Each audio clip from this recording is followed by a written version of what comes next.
चलें जी, आगे हम क्वेश्चंस देखते हैं। थ्योरेटिकल क्वेश्चन जिस एरिया में से आते हैं उनको डिस्कस करते हैं, क्या है, किस तरह से हमने उनको आंसर करना है। पहला क्वेश्चन है, describe the provisions related to the scope of total income. कि जो आपका टोटल इनकम का स्कोप है, इससे जो आपकी प्रोविजंस रिलेट कर रही हैं उसके बारे में आपने बताना है।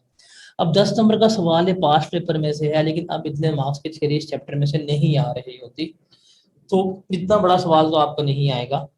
बट स्कोप ऑफ इनकम की अगर हम बात करें तो इसमें आपने क्या बताना है, इसमें हमने बताना है कि आपके पास दो इनकम होती हैं। एक होती है पाकिस्तान सोर्स ऑफ इनकम, एक होती है आपके पास फॉरेन सोर्स ऑफ इनकम।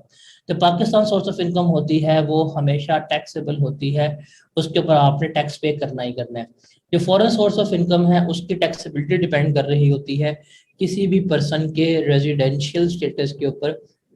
और जो होता है आपका रेजिडेंशियल स्टेटस, वो हमने देखा है किस तरह डिटरमिन होता है, इंडिविजुअल का कैसे डिटरमिन होता है, एओपी का कैसे होता है और कंपनी का कैसे होता है, ये हमने बात की हुई है। फिर हमने एक्सेप्शंस भी इसकी डिस्कस कर ली थी कि वो कौन से सिनेरियोज हैं जिसमें एक बंदा, उसके पास फॉरेन इनकम भी है, वो रेजिडेंट भी है, लेकिन उसकी फॉरेन इनकम एग्जेम्प्ट है, उसके ऊपर टैक्स नहीं लग रहा होता। जिसमें हमने बात की थी कि आपके पास टैक्स ट्रीटी होती है।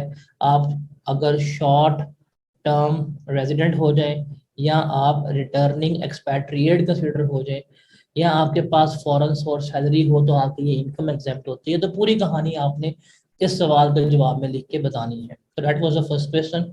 लेकिन अब आपको इस तरह का सवाल एक्सपेक्टेड नहीं है पेपर में। उसके बाद है जी, state the basis of taxation regarding resident and non resident. ये आपने वही जो बात हमने बतानी है कि रेजिडेंट जो है इसकी फॉरेन सोर्स इनकम भी टैक्सेबल होती है, इसकी पाकिस्तानी सोर्स ऑफ इनकम जो है वो भी क्या होती है, टैक्सेबल होती है। वाइल जो नॉन रेजिडेंट है उसकी सिर्फ पाकिस्तानी इनकम टैक्सेबल होगी, उसकी फॉरेन इनकम जो है वो टैक्सेबल नहीं होगी। तो उसके अलावा कि ये स्टेटस किस तरह से डिटर्मिन होगा, इंडिविजुअल का, एओपी का, कंपनी का, वो आपने यहाँ पे एक्सप्लेन करना है।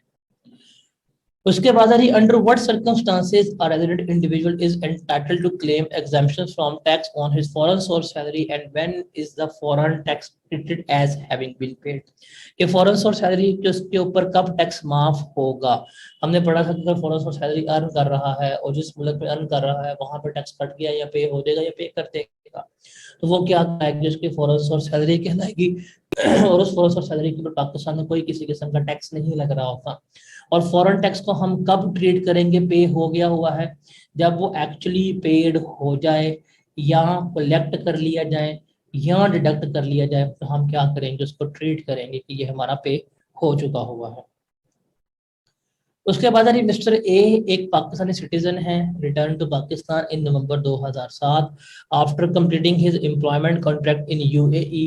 He worked till October in UAE where there was no tax on salaries. Mr. A is in Pakistan since then and he has employed by a local company. Explain the tax implication on Mr. A's income earned in UAE and in Pakistan. वो tax year 2008। अब इसमें यहाँ पे इसके पास दो income है, एक उसके पास फॉरेन सोर्स इनकम है, एक उसके पास पाकिस्तान सोर्स इनकम है। जो फॉरेन सोर्स इनकम है उसमें तो हम बता देंगे कि फॉरेन सोर्स इनकम उसके पास सिर्फ और सिर्फ यहाँ पे सैलरी है, सैलरी फॉरेन सोर्स एग्जाम्प्ट हो जाएगी। लेकिन जो पाकिस्तानी सोर्स ऑफ इनकम है, जो वो सैलरी है, वो क्या रहेगी, हमेशा टैक्सेबल रहेगी। तो ये हमने इसका इस तरह जवाब देना है। उसके बाद 4 नंबर का एक और सवाल है, briefly discuss the residential status of the following person under the income tax ordinance 2001 for the tax year 20x8।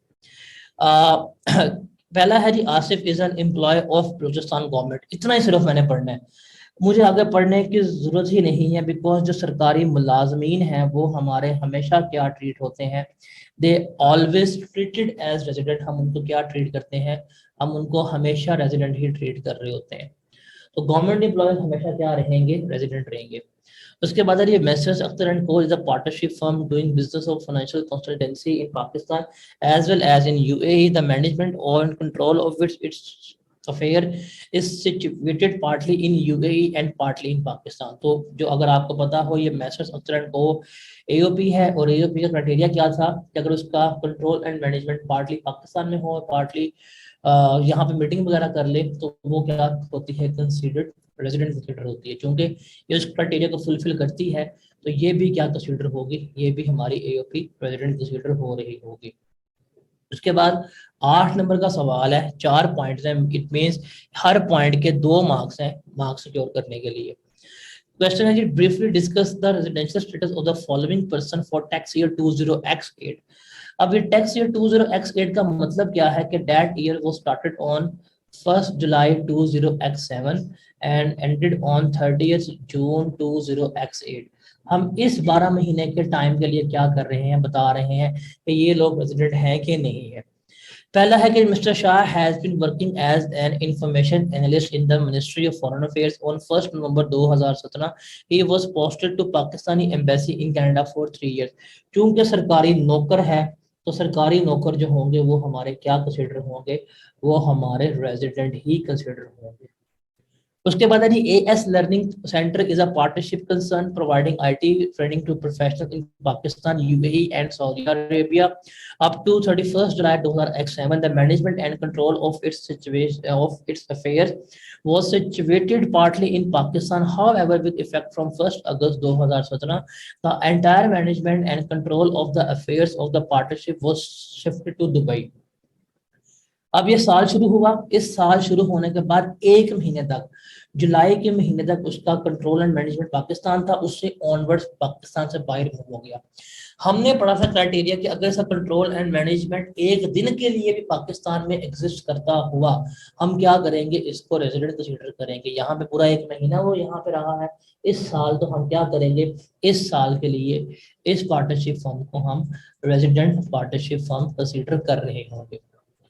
उसके बाद है जी, Mr LT was sent to Pakistan on special assignment by his UK based company on 1 March 2018। He left Pakistan on 9 September 2008। He visited Pakistan for a period of 15 days during the last 4 tax year. ये इसने हमें बात बता दी है। अब हमें तो पता है हमारा जो कंसर्न है, हमारा कंसर्न सिर्फ और सिर्फ इस टैक्स पीरियड्स के तहत है। अब वो बंदा मार्च में आया तो मार्च, अप्रैल, मई, जून, हमने सिर्फ अपने ईयर एंड तक के डेज काउंट करने हैं। तो मार्च के 31 दिन बन जाएंगे, अप्रैल के 30 दिन बन जाएंगे, मई के 31 दिन बन जाएंगे और जून के हमारे पास 30 दिन बन जाएंगे। इसका जो स्टे था वो बन रहा था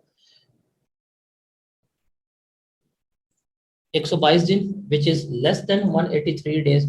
तो दैट्स वाई मिस्टर एलटी जो है वो क्या ट्रीट होंगे, वो हमारे नॉन रेजिडेंट ट्रीट होंगे, बिकॉज हमने अपने ईयर एंड तक जाना है, हमने इस डेट तक जाना है। अगले साल के लिए भी वो क्या बंदा है, वो नॉन रेजिडेंट है, बिकॉज वो पाकिस्तान जल्दी छोड़ गया था। उसके बाद है जी, F trading LLC was incorporated as a limited liability company in UAE. The management and control of its affair was situated all in Pakistan. Resident treat होगी बिकॉज इसका कंट्रोल एंड मैनेजमेंट जो है वो मुकम्मल तौर पर पाकिस्तान में सिचुएट कर रहा है। दैट्स व्हाई हम क्या कंसीडर करेंगे, हम इसको रेजिडेंट कंसीडर कर रहे होंगे।